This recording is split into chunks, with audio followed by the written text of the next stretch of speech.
آج جیسے ہی what's app کھولا، بڑی جانکاہ اور غمگین کرنے والی خبر سامنے آئی، اور یہ خبر تھی رئیس المحدثین اور صدر المدرسین اور شیخ الحدیث دارالعلوم دیوبند حضرت مولانا مفتی سعید احمد صاحب پالنپوری رحمہ اللہ تعالی کی وفات کی دردناک خبر سامنے آئی ہے۔ دل ماننے کو تیار نہیں، لیکن اللہ تعالیٰ نے جو مقدر میں لکھا ہوتا ہے ایسا ہوتا ہے۔ ابھی اس سلسلے میں بات ہوئی کہ بھئی وقت اجل آ جائے تو کوئی ٹال نہیں سکتا۔ حضرت دیوبند سے برائے علاج بمبئی تشریف لائے، اسپتال میں زیر علاج رہے، پھر صحت مند ہو گئے، پھر دوبارہ جو ہے درس کا سلسلہ، قرآن کریم کے تفسیر کا سلسلہ بمبئی میں جاری فرمایا، فیض دوبارہ جاری ہوا، خوشیاں ہو گئی، اور اس خبر کو بہت خوشی کے ساتھ پڑھا گیا کہ حضرت تفسیر فرما رہے ہیں، بمبئی کو فیض مل رہا ہے۔ بمبئی کو کیا، پورے عالم کو فیض تو مل ہی رہا تھا حضرت کا۔ ہزاروں کی تعداد میں شاگرد ہیں حضرت کے، اور سب اونچے اونچے مقامات پر فائز ہیں۔ اللہ نے حضرت رحمت اللہ علیہ کو تربیت کرنے کی ایسی بہترین صلاحیت عطا فرمائی تھی، پڑھانے کا ایسا بہترین ڈھنگ عطا فرمایا تھا۔ دارالعلوم کے اسباق میں حضرت کا سبق مقبول ترین سبق مانا جاتا تھا، اور اللہ تعالیٰ نے نہایت عالی شان مقام عطا فرمایا تھا۔ بچپن سے علم پر بے حد محنت فرمائی تھی، رات دن علم کے اندر لگے رہتے تھے۔ فرمایا کہ پڑھانے کا زمانہ شروع ہوا، روزانہ 500 صفحے کا مطالعہ کرتا تھا، 500 صفحے کا مطالعہ۔ جو بات سمجھ میں نہ آئے وہاں لکیر بنا دیتا تھا، لیکن پھر آگے پڑھتا رہتا تھا، مطالعہ کرتا رہتا تھا۔ علامہ بلیاوی رحمت اللہ علیہ کے خاص شاگردوں میں سے بہت خدمت کی، حضرت کی بکریاں بھی چرائی ہیں، اور حضرت نے دعائیں بھی بہت دی۔ جب فارغ ہو کر چلے تو حضرت کے پاس گئے تھے نصیحت حاصل کرنے کے لیے۔ حضرت نے بڑی قیمتی قیمتی نصیحت فرمائی کہ پڑھایا کیسے جائے گا، وہ حضرت نے خود بیان فرمایا ہے۔ پھر اس کے بعد راندیر تشریف لائے، 8 سال تک راندیر میں پڑھایا اور بہترین طریقے پر پڑھایا، اور یہاں بھی ایک ممتاز استاد کی حیثیت سے میرے والد صاحب کے ساتھ خاص رفاقت رہی، بہت محبت فرماتے تھے میرے والد صاحب سے، اور میرے والد صاحب بھی ان کو بہت چاہتے تھے، اور پڑھانے کے لیے سامنے سے کتابیں دی میرے والد صاحب نے۔ حضرت مفتی صاحب نے فرمایا کہ مجھے فلان کتاب چاہیے، کہا ہاں لے جاؤ، پڑھاؤ، خوشی سے پڑھاؤ، شوق سے پڑھاؤ۔ شوق سے پڑھانے والے آتے کہاں ہیں؟ جن کو خود آگے بڑھنے کا، پڑھانے کا شوق ہو۔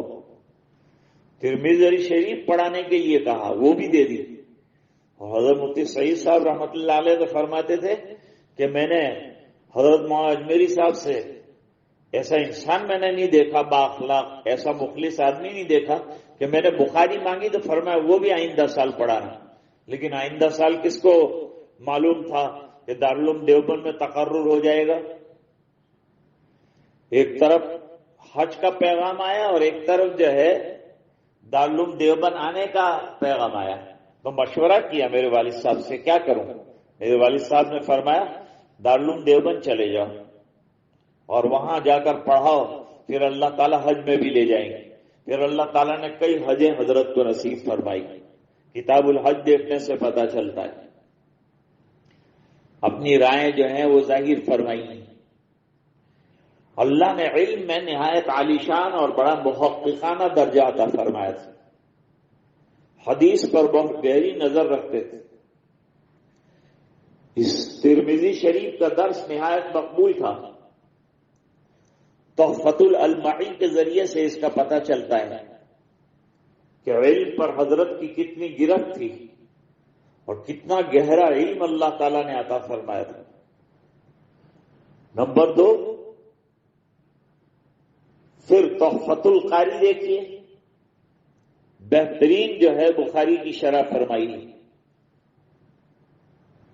اور لوگوں کو جو تشنگی تھی اس کو دور فرمایا. پھر دیکھیے رحمت اللہ الواسعہ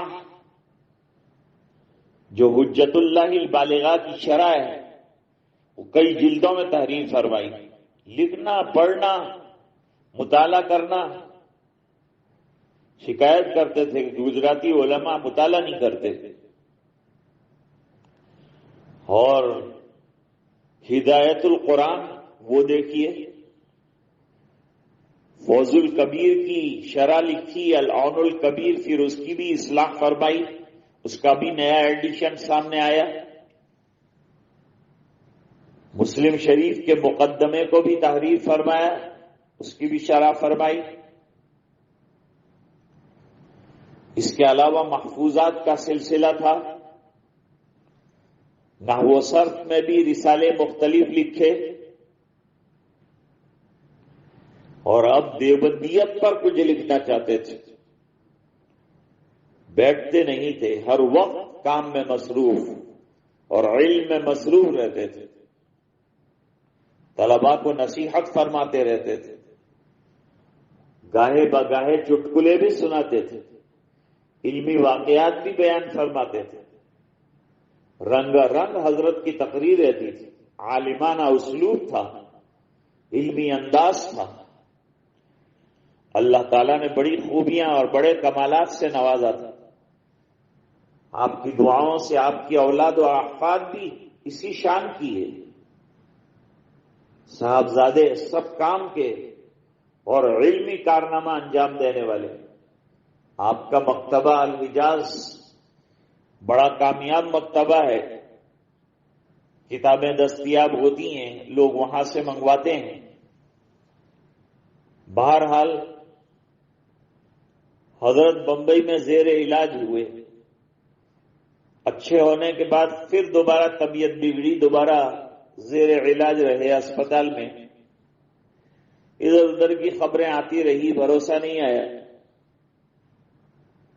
حافظ آصف صاحب سے رابطہ قائم کیا, انہوں نے کچھ حالات بتائے, اور آج تو یہ جان کا حادثے کی خبر آ ہی گئی کہ حضرت دنیا میں نہ رہے, اور آخری دم تک دین کا کام, علم کی خدمت کرتے ہوئے دنیا سے تشریف لے گئے. اللہ تعالیٰ غریق رحمت فرمایا. اب دیکھیے یہ سب خدمات کا صلہ اللہ نے کیا دیا. ماہ رمضان نصیب فرمایا, اور اس میں بھی آخری عشرہ جو ہے وہ عطا فرمایا اور اپنے یہاں بلایا. اللہ تعالیٰ غریق رحمت فرما دے اور حضرت کے علمی فیض کو شاگردوں کے ذریعے سے, ان کی اولاد و احفاد کے ذریعے سے عالم میں جاری رکھے. عالمی فیضان کا ایک سلسلہ تھا جو رک گیا. احادیث کی جو خدمت ہو رہی تھی،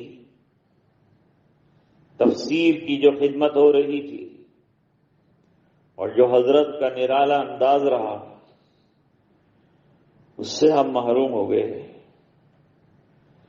لیکن حضرت اپنی کتابوں کے ذریعے سے، اپنے علوم کے ذریعے سے زندہ رہیں گے، ہمارے درمیان رہیں گے، ہمیشہ ایصال ثواب کرتے رہیں۔ حضرت کی علمی کاوشیں جو ہوئی ہیں اس کی قبولیت کے لیے دعا کرتے رہیں، اللہ سے مانگتے رہیں۔ اللہ تعالی حضرت کے درجات کو آخرت میں بلند فرمائے، قبر کو نور سے بھر دے، کروٹ کروٹ چین سکون اطمینان نصیب فرمائے، اور اولاد و احفاد کو اللہ تعالیٰ صبر جمیل عطا فرمائے اور اس پر اجر جزیل عطا فرمائے، قبر میں نور برسائے، کروٹ کروٹ سکون عطا فرمائے۔ اہلیہ محترمہ پہلے دنیا سے تشریف لے گئی تھیں، اور بعد میں حضرت جو ہے ایک عرصے دراز کے بعد اللہ اور اپنے خالق حقیقی سے جا ملے۔ اللہ تعالیٰ سے دعا ہے اللہ تعالیٰ حضرت کے درجات کو بلند فرمائے، اعلیٰ علیین میں بہترین سے بہترین مقام عطا فرمائے، اور آپ کے علمی فیضان کو تادم قیامت جاری رکھے، اور لوگ اس سے برابر فیضیاب ہوتے رہیں۔